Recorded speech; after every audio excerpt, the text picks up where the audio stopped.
Never when you talk dirty. Non mais alors Yannick, comme ça vous avez aimé Dune de Villeneuve là? Vous savez, il me vous voit le connard. Il me vous voit le connard. J'ai bien aimé et je m'y attendais pas. Que les choses soient claires, je m'y attendais pas du tout. Moi qui ai toujours détesté la plupart moi non des plus, films de... Bah oui, je me doute, oui. Et en même temps, je jette pas la pierre à ceux qui aiment pas, comme ils n'ont pas aimé les précédents films de Villeneuve, parce qu'il y a la même chose effectivement que dans les précédents films de Villeneuve que je n'aime pas. Donc c'est de la merde. Non. Je te cache pas, ça a été compliqué parce que j'ai vu le film et je me rappelle à la fin, j'ai ma meuf qui se retourne et qui fait t'as détesté. Et je lui fais putain, j'ai bien aimé, je sais pas pourquoi. Parce qu'il y a tout qui m'énerve dedans. Allez, je me casse. Bring it on.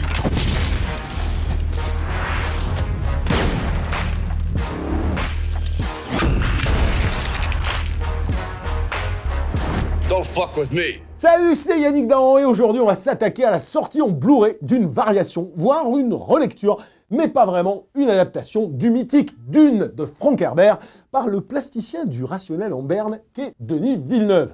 Un cinéaste dont j'ai longtemps abhorré les films, et ceux qui m'ont suivi le savent très bien, mais qui, depuis qu'il s'attelle à des sujets plus grands que lui, développe l'air de rien une sorte de scénographie du totalitaire, assez envoûtante dans son ascétisme et paradoxalement pertinente dans son inhumanité toute géométrique. L'imaginaire s'y oublie, ce qui agace ma raison, mais son désenchantement me touche et me paraît l'évident miroir de notre monde en phase terminale de cloisonnement. You inherit too much power. You have proven you can rule yourself. Now you must learn to rule others.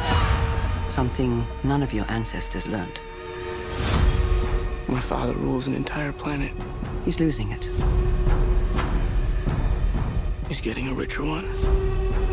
He'll lose that one too.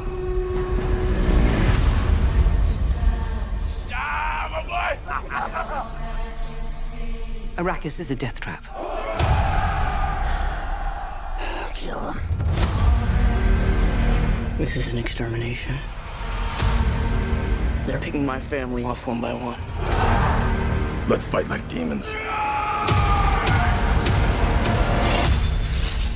Cette excroissance de Dune, car je le considère à sa manière tout aussi déviant que le film de Lynch à l'aune du matériau originel d'Herbert, est à mes yeux un véritable tiraillement qui nécessite que je nuance mon propos à l'heure où la nuance n'existe plus et où le noir et blanc domine autant que la vision monochromatique proposée ici par Villeneuve.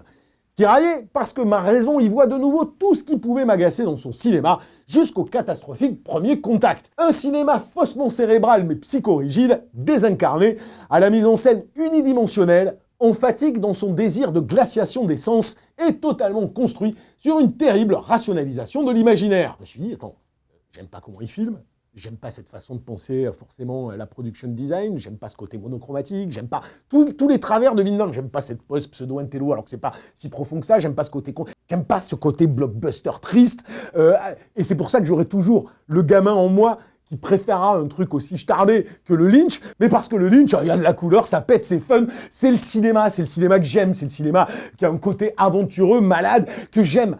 Pour moi, quand je vois un Villeneuve, ça me fait penser toujours à Mr. Anderson quand il travaille au début de Matrix, dans son truc, c'est-à-dire la rationalité triste du monde contemporain. Sauf que, te dire qu'un film qui a toutes les questions de Herbert et toute cette dimension, la façon de le traduire là aujourd'hui comme ça fait sens par rapport au monde dans lequel on est. Donc en fait, pour te dire rapidement avant qu'on rentre dans le détail, peut-être ce que j'aime et que j'y vois, c'est une allégorie du monde dans lequel on vit, là où je ne voyais pas cette allégorie dans les précédents films potentiellement de Villeneuve, qui étaient sur d'autres sujets. Et là, celui-ci, tout d'un coup, pour moi, il dit quelque chose de pertinent sur l'état de notre monde aujourd'hui. Je me suis peut-être totalement trompé sur les raisons pour lesquelles j'ai aimé, hein, parce que si vous, j'ai peut-être kiffé, parce que j'ai aimé les personnages, l'histoire d'amour, je trouvais ça super. Pour moi, Villeneuve fut longtemps ce peine à jouir qui entraînait le cinéma du spectacle coloré, de l'outrance jubilatoire et du rêve romanesque, celui qu'on aimait tant, vers son double maléfique, le blockbuster gris, pluvieux et pseudo-concernier, substituant le mythe à un désenchantement contemplatif qui ferait sens parce que le monde est devenu gestionnaire plus qu'aventurier. Et pourtant, cette approche, dans le cadre de ce que véhiculent certains éléments du récit d'Herbert, m'apparaît terriblement juste aujourd'hui, si tant est que l'on considère encore l'ASF et le space opéra comme vecteurs d'allégorie contemporaine. On pourrait l'instruire comme soumission à l'air du temps, mais aussi y voir une métaphore hypnotique et terriblement lucide de notre propre monde qui s'échappe sous nos yeux. Moi, j'ai vu quelques critiques de gens qui disent c'est un magnifique spectacle épique. On peut pas être d'accord avec ça. Pour moi, c'est pas de l'épopée. C'est pas de l'épopée, c'est pas de l'épique, c'est pas du spectaculaire. D'ailleurs, dès qu'il fait une scène d'action, et en particulier l'attaque de l'Empire à la fin, on est plus dans la convocation d'une imagerie Seconde Guerre mondiale, par instant, si tu veux, avec les flammes qui prennent tous les individus sauvés. On est tout de suite dans un truc qui est une allégorie, on n'est pas dans du spectacle jouissif. Alors effectivement, je suis d'accord avec toi, du coup, moi, ce qui fait plus tâche pour moi, ça va être ces tentatives de soumission au cinéma blockbuster actuel, un Aquaman qui va faire sa petite scène de fight à base de kung-fu qui, tout d'un coup, pour moi, me paraît sortir du reste de l'imaginaire du film. Enfin, ce que je n'appellerais pas un imaginaire. Pour moi, il est clairement dans une logique de « je prends ça, je vais faire un contre-blockbuster, entre guillemets, même si je me soumets à certains aspects de ça, je le fais parce que ça veut dire quelque chose sur le monde que je vis. » C'est peut-être très présomptueux. On peut trouver qu'il le fait de manière caricaturale ou de manière désagréable. Et je suis tout à fait d'accord sur le fait que ça ne me fait pas jouir, moi, cette mise en scène unidimensionnelle. Ça m'éclate pas que les valeurs de plan dans le film sont quasiment toutes les mêmes. Je suis d'accord là-dessus.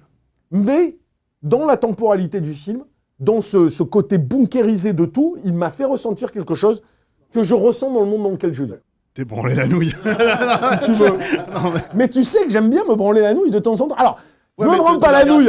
Alors, je me branle pas la nouille. Je parle de Bouzasse. Et les gens me disent, oh, on s'en fout que tu parles de Bouzasse. On veut que tu parles de mon film. Et après, quand je parle de mon film, tu te pignoles, en fait, mec.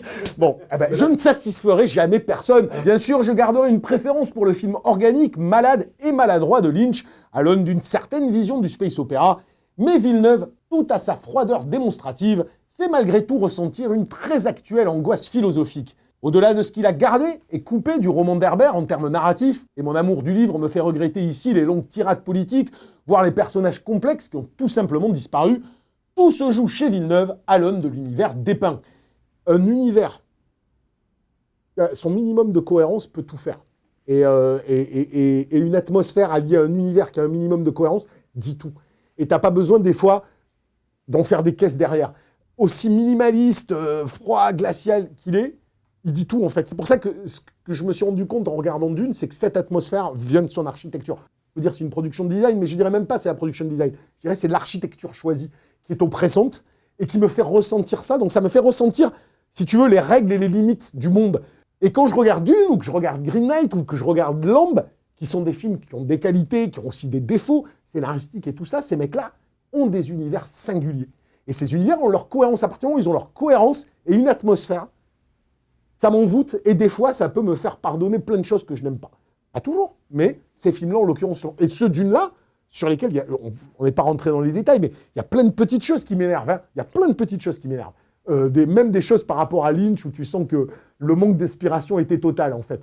Moi, j'aime beaucoup, je sais, contrairement à certaines personnes, j'aime beaucoup Timothée Chalamet, je trouve que c'est un super acteur, je trouve qu'il a une super gueule, et pourtant, je ne m'attache pas à lui, je ne m'attache pas à son père, je ne m'attache pas aux Atreides qui sont censés être un peu notre point d'ancrage face aux Harkonnen et face aux Fremen qu'on ne connaît pas encore très très bien. Et en fait, toutes les maisons sont pensées sur la même logique. C'est pour ça que j'ai dit un côté médiéval qui se ressentait dans le bouquin de Dune et que j'aime bien, où tout est régi par des règles, une hiérarchie, quelque chose d'un système extrêmement cadré. Tout le film est comme ça. Et toutes les maisons sont comme ça. Il y a un truc que j'ai aimé là-dedans, en tout cas dans les maisons dépeintes au départ, les Atreides, les Jedi Prime, tout ça, c'est la notion de médiéval SF, c'est-à-dire il y a une dimension médiévale pour servir un propos sur le totalitarisme qui m'intéresse. Bon, voilà. Mais j'ai vu ça, peut-être que personne ne l'a vu à part moi, mais c'est pas grave. Je suis là pour dire ce que j'ai envie de dire. C'est ton émission, Yannick. Exactement, voilà. Vous n'êtes pas obligé d'être d'accord. Sur notre chaîne. Vous n'êtes pas d'accord.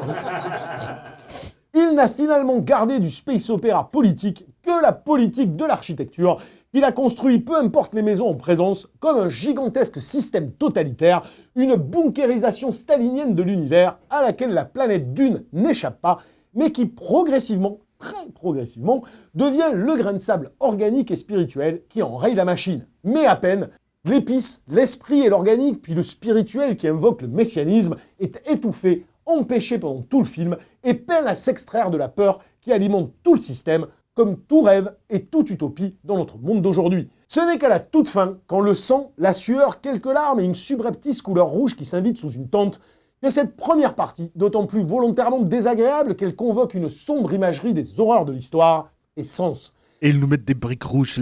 Le rouge, c'est quoi? C'est la couleur de la violence. C'est la couleur des... C'est ça. C'est la passion, c'est le sexe. Par rapport à cette scène sous la tente qu'il y a à la fin du film, où quand ils sont paumés dans le désert, après avoir confronté le ver, là, t'as la mère de Paul et t'as Paul qui se retrouve sous une tente. C'est la première fois que l'écran devient rouge. Là, c'est la première fois qu'il y a une couleur.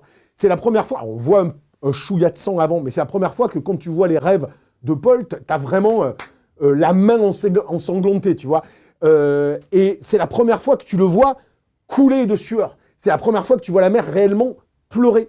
Et en fait, en le revoyant, je me dis, il y a quelque chose d'extrêmement actuel, c'est-à-dire, et qui est difficile pour le public d'aujourd'hui, c'est-à-dire que dans le bouquin de Dune, et Julien disait quelque chose de très juste là-dessus, sur toute la spiritualité, toute la dimension psychédélique aussi de l'épice, qui n'est pas trop appuyée ici, mais en fait, rien n'est appuyé sur l'épice, parce que c'est quelque chose qui l'amène, le grain de sable, c'est un peu facile quand je dis grain de sable, mais c'est ça, comme le rouage qui va enrayer tout un système qui est plombant pendant 1h40 de film. Tout est stalinien. Même la ville sur Arrakis, c'est un gigantesque bunker. C'est-à-dire qu'on n'a pas d'issue. Et l'autre chose que j'ai bien aimé, c'est pour ça que le film ne peut pas plaire parce qu'il n'est pas fait pour être agréable. Et si tu veux, pendant une bonne partie du film, j'ai cette oppression, j'ai ce sentiment d'oppression. Et en le revoyant, je me rends compte qu'en fait, il amène les petites choses de l'épice, de la psychologie, du spirituel, mais comme si c'était extrêmement difficile à sortir, comme si c'était... comme si fissurer ce système était hyper complexe. En fait, grosso modo, ce que j'aime, c'est l'oppression créée par l'architecture, en fait, dans ce film-là. Et qui, je trouve, fait sens, si tu veux. Et comme il y a peu de dialogue, je me projette sur les atermoiements de ces personnages. Et ce que j'ai aimé, c'était ça. C'était que tu sens ces personnages sont tous rigides, sont tous presque psychorigides, sont tous froids, et que du coup, quand ça craque, c'est subtil, c'est pas outrancier, et ça craque un petit peu, et ça amène un petit peu les choses progressivement. J'ai trouvé ça intéressant. Voir si je me trompe sur la suite. Le désenchantement, à peine sauvé par le maigre espoir d'un bouleversement que l'on connaît d'avance, devrait donc logiquement pousser Villeneuve à chercher une alternative visuelle, organique et spirituelle dans sa seconde partie. S'il ne le fait pas, alors l'audacieuse peinture d'un totalitarisme sans affect, qui se veut reflet de notre désespoir actuel, trahirait l'œuvre dont il s'inspire. Et ça, je ne l'espère pas. Mais pas mal comme chute. Je ne l'espère pas. Le sujet central pour moi dans ce film-là, c'est la peur. C'est la peur et comment s'extraire de la peur. C'est ce que la mère de Paul passe le film à dire et à vivre. Tous les personnages ont peur. Le père a peur de l'empereur, ils ont peur des Harkonnen, les hommes ont peur des autres, même les Harkonnen ont peur de l'Empire. Enfin, tout le monde est dans la défiance, tout le monde est dans la rigidité étouffante et écrasante de règles, de bâtiments, d'architecture. Enfin, moi, j'ai le sentiment, quand je voyais tout ça sous un autre univers, de me peindre l'enfermement qu'est en train de vivre le glissement de notre monde. Donc, peut-être ne l'a-t-il pas fait exprès, peut-être c'est sa vision nihiliste à lui depuis ses débuts, et désenchantée, mais tout d'un coup, elle percute avec le réel aujourd'hui. Et là, ce film-là, pour moi, percute avec le réel aujourd'hui. Après, vraiment, je suis très attentif à la suite, parce que pour moi, la suite doit pouvoir totalement justifier cette première partie. Si elle ne va pas dans ce qui me semblerait, moi en tout cas personnellement, cohérent à traiter, c'est-à-dire l'organique, le spirituel, l'espoir, le messianisme, mais dans ce qu'il signifie réellement, s'il n'est pas une contrebalance totale de ce monde stalinien posé là, alors pour moi c'est complètement raté et je réviserai probablement ma perception de ce que dit Villeneuve. Sachant qu'il ne l'a jamais fait de toute façon. On verra. Mais vraiment, ça va être la grande question. Voilà, la Minute Yannick Dans, c'est terminé. On se retrouve la semaine prochaine avec un film, on l'a pas décidé encore, donc je ne sais pas. Je vous rappelle que cette émission peut être écoutée aussi en podcast, et comme d'habitude, hein, tout est marqué dans la description. Vous déroulez, vous likez, vous partagez, ça nous aiderait beaucoup. Ça aiderait mes compagnons de Capture Mag et moi-même. Voilà, donc sur ce, je vous dis à la semaine prochaine. Ciao.